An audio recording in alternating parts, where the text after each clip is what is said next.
성경에서는 천사의 자유의지로 인한 타락이 가능하다고 암시했습니다. 스스로 신을 향해 악한 마음을 먹고 타락했지요. 때문에 기독교 문화권의 타락천사는 악마와 동일시됩니다. 그 대표적인 예가 바로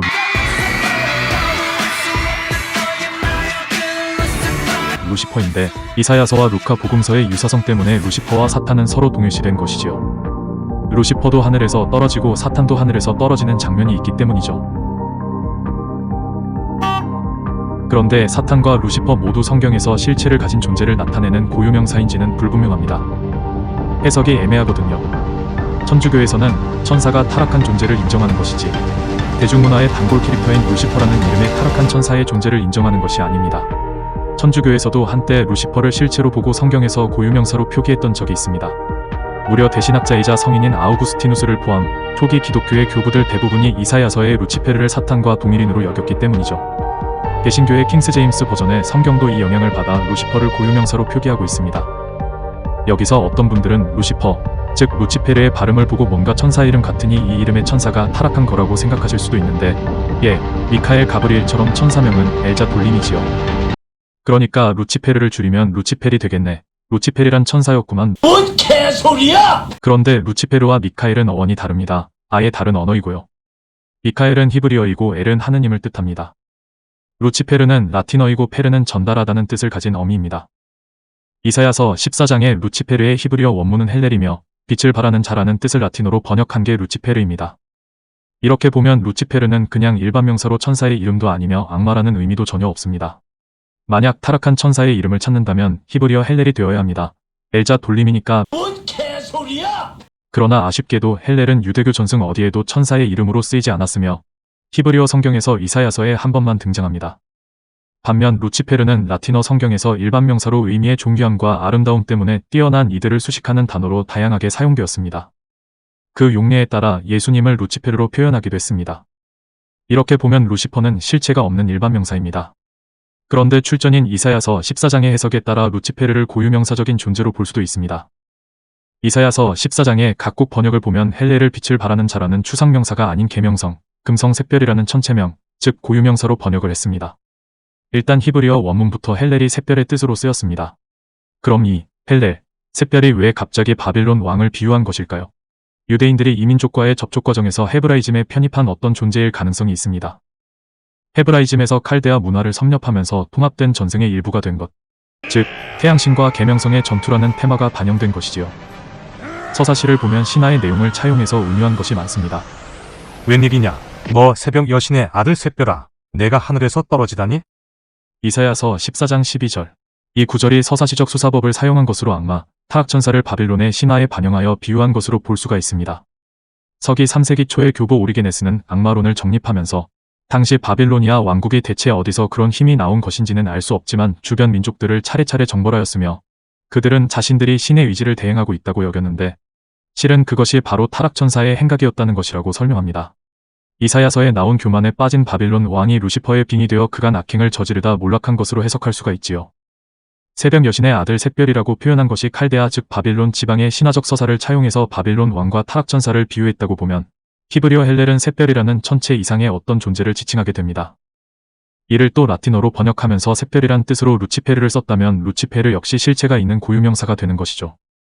다시 정리하면 유대전승에 이미 천계에서 타락한 천사가 있는데 후일 이방신적 존재인 샛별, 계명성이 그와 비슷한 이미지를 얻었고 이사야의 예언에서 바빌론 왕을 그렇게 동일시된 샛별, 즉 루시퍼에 비유한 것입니다. 결국 바빌론 왕의 몰락은 타락천사의 추락을 상징하는 것이지요. 이렇게 샛별, 계명성, 루시페르는 라틴어 성경에서 어떤 타락천사의 별칭이었고 그대로 그의 명칭으로 굳어진 것입니다. 그런데 여기서 성경에 이방신화적 요소가 들어가다니 말이 되나? 하고 반발하는 분들이 있을 것입니다. 하지만 전 그렇게 볼 것만은 아니라고 봅니다. 바빌로니아의 왕의 몰락을 상징하는데 바빌로니아 신화를 이용하는 것만큼 적절한 게 어디 있습니까? 문학적으로도 수준 높은 표현이고요. 그리고 루시퍼를 타락천사로 보는 또 하나의 이유는 루카 복음서 10장 18절에서 예수님이 언급하신 사탄의 이미지가 루시퍼와 동일하기 때문입니다. 그러자 예수님께서 그들에게 이르셨다. 나는 사탄이 번개처럼 하늘에서 떨어지는 것을 보았다. 예수님이 언급한 내용은 구약을 통틀어 이사야서에만 나옵니다. 예수께서 이사야서를 두고 사탄이라 언급하신 것이라면 사탄이 루시퍼와 동일시 되는 것이며 타락천사가 루시퍼의 실체가 되는 것이죠. 이렇게 루시퍼는 실체가 없는 일반 명사, 실체가 있는 고유명사 두 가지 뜻으로 모두 해석될 수가 있습니다. 많은 기독교 문화에서 루시퍼를 악마의 이름으로 쓰기도 하고요. 그래도 이사야서의 루시퍼만으론 타락천사의 존재를 뒷받침하기 어렵다고 생각하신다면 성경의 다른 구절들을 보면 타락천사를 뜻하는 말씀들이 여러 찾을 수 있습니다. 하나님이 범죄한 천사들을 용서하지 아니하시고 지옥에 던져 어두운 구덩이에 두어 심판 때까지 지키게 하셨으며 베드로후서 2장 4절. 무엇보다 에제키엘서 28장의 티레의 왕이라고 한때 에덴 동산에 살았으며 온갖 축복을 받은 위대한 존재였으나 죄를 지어 이사야서의 바빌로니아 왕처럼 땅바닥에 던져지는 자가 등장합니다.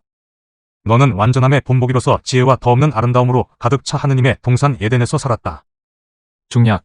너의 아름다움으로 내 마음이 교만해지고 너의 영화 때문에 너는 내 지혜를 타락시키고 말았다. 그래서 내가 너를 땅바닥에 내던지고 임금들의 구경거리로 내놓았다. 성경에 등장하는 다양한 존재들, 즉 바빌로니아의 왕, 티레의 왕, 에덴의 뱀 등이 모두 동일한 하나의 존재라는 거죠. 타락한 천사, 창세기에서 인간을 유혹한 뱀부터 에덴 동산 즉 천상에 있던 존재였습니다. 가톨릭 교회는 공식적으로 하느님에게 반역한 타락천사의 존재를 인정합니다. 그러나 그 타락천사가 바로 구약의 루시퍼이지만 특정한 악마의 이름으론 쓸 수 없다는 것이 교회의 공식 입장입니다. 루시퍼는 타락한 천사의 오만함을 비유하는 말일 뿐이란 거지요.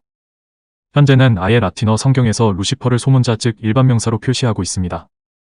왜냐하면 성경에서 예수님도 샛별 즉 루시퍼에 비유한 게 있거든요. 그래서 타락천사를 대문자 루시퍼로 표기할 수가 없습니다. 타락천사로는 그저 재미를 추구하는 호사가들의 판타지로 치부될 수도 있지만 이면을 자세히 보면 종교적으로 악을 이해하는 데 중요한 단서를 제공합니다. 진짜 악마는 천사의 얼굴을 하고 다가옵니다. 구분을 하기 어렵기 때문에 사람들이 악마의 유혹에 넘어가는 것이지요. 악마의 얼굴을 한 악마는 사실 하수입니다. 악마의 모습을 한 악마에겐 사람들이 넘어가지 않습니다. 피하거든요. 선의 얼굴, 천사의 모습을 가장해서 다가오기에 사람들이 쉽게 넘어가는 것입니다. 실제로 우리 주위에 진짜 악은 대개 위선을 취한 경우가 많습니다. 공자도 사이비를 악당보다 더욱 싫어하였습니다. 사이비 즉 뭔가 좋은 것 같은데 사실은 아닌 것이죠. 그래서 사이비 종교도 유난히 기독교의 탈을 쓰고 악마가 천사의 얼굴을 할 수 있는 건 악마가 전직 천사였기 때문일 것입니다. 그 이야기가 바로 타락천사 루시퍼에게서 나오는 것이죠. 그리고 악마의 탄생에 천사가 있던 것처럼 선악 자체도 동전의 양면 같은 것이며 때에 따라 상호 전환될 수가 있습니다. 인간 기준의 선악은 상대적인 것이지요. 선한 동기에서 시작된 행위도 악으로 끝날 수 있으며 악으로 보이는 일도 이면에 선한 동기가 있을 수 있는 것이지요. 그럼 선악이 모호하다면 뭘 하란 소리냐? 고 하시겠죠. 자기만의 선을 강조하지 않으면 됩니다. 인간의 기준만으로 선악을 판단할 수 없습니다. 판단은 신의 영역이겠죠. 탈레반도 자신들만이 신의 정의를 실천한다고 굳게 믿는 자들입니다. 그러니 기독교적 원죄의식을 갖고 자기의 선은 독선일 수 있음을 항상 염두에고 겸손해야 할 것 같습니다. 그러니까 여러분, In nomine Domini protectissumus, et questi saranno i segni che accompagneranno quelli che